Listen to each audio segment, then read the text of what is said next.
I'm a wet wipe guy myself, you know what I'm saying? Shameless plug. Are you getting paid to say that? No, but Dude Wipes, you can sponsor the podcast, by the way. Let's say, speak it to existence. Welcome to the Daru Strong Podcast. Daru Strong Podcast. Let's go. Mind over matter. Put your mind somewhere else and keep going. That little voice in your head is trying to stop you from getting to where you want to be. Be successful and keep moving forward. With your host and world-renowned strength and conditioning coach, Phil Daru. When I assess an athlete, and we're looking at personality traits, but I'm also looking at it more so from a holistic standpoint, I do like the Big Five. I think the Big Five is, for me at least, the most accurate from that perspective, and it has more variance, and it allows me to maneuver things where it need be, and hybrid like some of the aspects of what I see, right? And then also the Braverman's test, just to see where, you know, their neurotransmitter dominance is, and then you can find out the correlation between the two. That's the point. Right. That's what we want.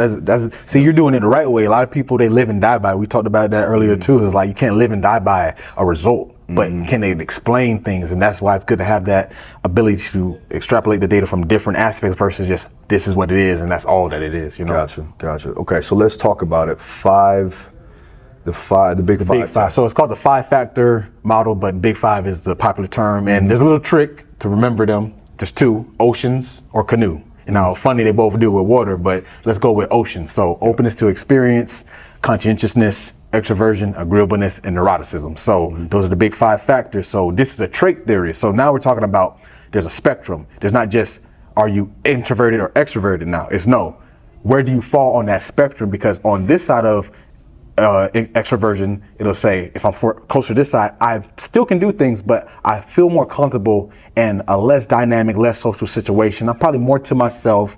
I'm more engrossed in like deeper thought process versus like shallower thought process are more social. Not saying it makes you smart or dumb, but it's more so that person who's on the introvert side probably going to be the one who's reading and learning different things, while the extroverted person gets more pleasure out of being on the scene and socializing. That makes sense because a lot of people learn differently, right? Everybody learns the learning style. That's another like kind of theory that kind of got misinterpreted, but we can get into that. Well, what I was thinking was if you have more on that extroversion side of learning, like the learning process, you like to go to seminars, you like to go to clinics, you like to go to workshops. That's how people learn there because they can coordinate the understanding with all these different types of people, whereas like the introvert would be in the books. You know, it's a good way to look at it. Yeah, exactly. So, and that's the same thing when I'm looking with fighters and athletes. Is that when I see, you know, are they introverted, extroverted? I can tell if those people will be good in groups or they're good, you know, on their own. And most of the guys, especially in the sport of MMA, because it is an individual sport, they are more introverted than most. I've seen that firsthand working with you is like that, but that's why it's good to understand these traits. So if we get back into the want to go over the whole thing, like obviously. So extroversion, I use that because it's probably the most well known. We hear that term all the time, but let's go from the first one. We probably talked about this one the most surprisingly, but openness to experience. So it doesn't necessarily mean that you're just like more into the arts or sciences or more intellectual. That's part of it, but it's also having abstract thinking. So that means you can look at things from a different perspective. So if you're high in openness, if I bring to you a new idea, let's use the business standpoint. If you're my boss and you're high in openness and I say, hey, sir, I think if I had a new project idea where we can do it this way, blah, blah, blah, blah. You're like, oh yeah, I can see that. Versus someone who's low on openness to experience, they're probably like, you know what, let's keep it more concrete. They're more like more rational in their thinking. Not saying they can't be creative, but they're less likely to go with the new idea because it doesn't fit their framework. Exactly. So someone who's high on that will be more open to different ideas, abstract ideas, the arts, the music. So not saying you can't be open because it doesn't mean you don't want to try new things. It's more so the fact that you approach them from a different perspective and be more willing to see, hey, this could be something I like. Well, that's an interesting fact because if you look at it, I think that person has to also be willing to let go and allow a person that comes to them with an idea to be open enough to allow them to bring that to the table. Whereas if you have a dictator or someone who is not open or is open but doesn't respect that person, but then agreeableness will come into there. See, that's cool how they play off each other, right? So then let's not jump the gun. So so openness, that's pretty much the gist of it. So conscientiousness. So if we talk about, say, in the athletic world, this most athletes are going to be high on this. This is a person who's driven.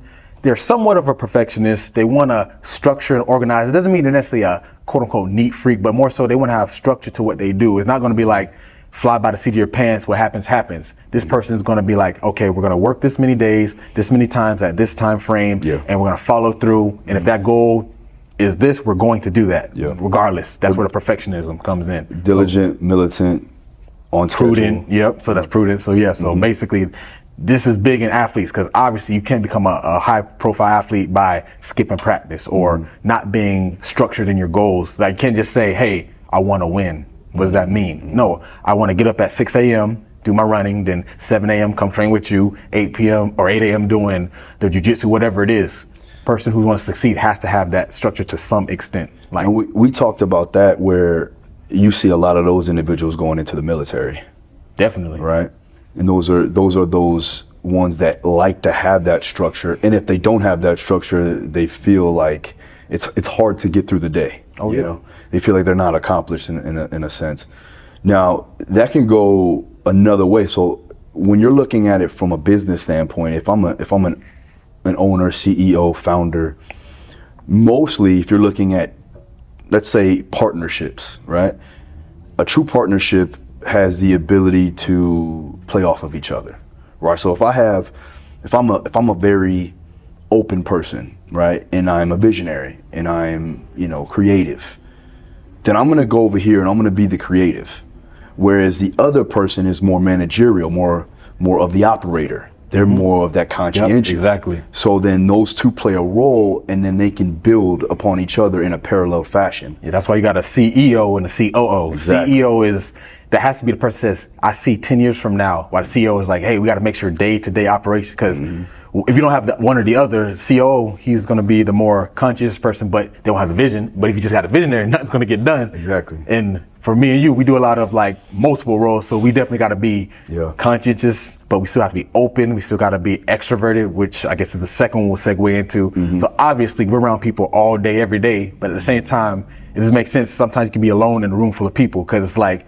you're doing a job, but at the same time, you're not necessarily like, I got to be here, I got to be hee hee ha ha. Like it's a trade-off. Like obviously you treat your clientele, and so do I, in a systematic way of, playing off of their energy, but at the same time, you might have okay, like I said, when I'm done, I'm just gonna chill, cool down, go about my day. You don't say, let me seek the next activity. Let me go jump on a Zoom. Correct me if I'm wrong, you're gonna wanna be like, let me go jump on a Zoom call now. Like, you're probably like, yeah, I gotta do a Zoom call. But in the day, that goes back to conscientiousness. You gotta follow through. So that playoff. So extroversion, I like to go on this one because it gets misinterpreted so much. So the biggest thing is you gotta be the life on the party, or you're just in the books doing nothing. And like I said earlier, analogy, I forget who said it. It was a great analogy though. I wish I could quote him on it, but he said that look at it as like currency, right? So if you're introverted, let's use regular American dollars. So let's say you have $100 and every extroverted moment is $5 bill. Okay. So now 20 times you can be extroverted. Now let's say if you're extroverted, you have $10,000. So you have more money to give out. So I love that analogy because it's like, we both can give out money, but eventually I'm like, I need to go chill in the corner for a minute. For sure. But you still can go out there and take lead because an extroverted person performs well in social situations. Yeah. Going back to sport, MMA fighter, let's use them because we work with a lot of them. They're going to be probably introverted until it is fight night. If they do well, they're able to see those lights. They're able to see the crowd, hear the screams, and say, you know what, it's time. But a person who's lower on that extroversion scale, they're going to be like, oh my gosh, it's time. Okay, let's do it. And they're probably going to have to get themselves more prep for it. That's the difference. You think that as an introvert, you think that is something that is an issue? Definitely. Yeah? Because if you get frustrated, let's go into the cognitive aspect. If your worries and your cognitive load is being utilized for I'm nervous, there's 10,000 people looking at me, I hope my team is on my side. But what if they're able to compartmentalize and just basically focus on the individual in front of them? Well, that's the beauty of these personality traits, to understand that, because if you as a coach can dictate that to them, or they see themselves, then now they know how to play it. That's the whole beauty of this. Like, if you understand it, you can play it a certain way. So if they do know that, no, I definitely understand the correlation between being an extrovert, because being an extrovert, you are a showman. So you actually like the crowd, you like the lights, you like the noise, you like all that stuff. But even then, if you're extroverted, introverted, that doesn't necessarily mean that you're going to be good as a fighter. Oh no, definitely not. Or any athlete, Yeah, right? yeah, it Under the doesn't- lights.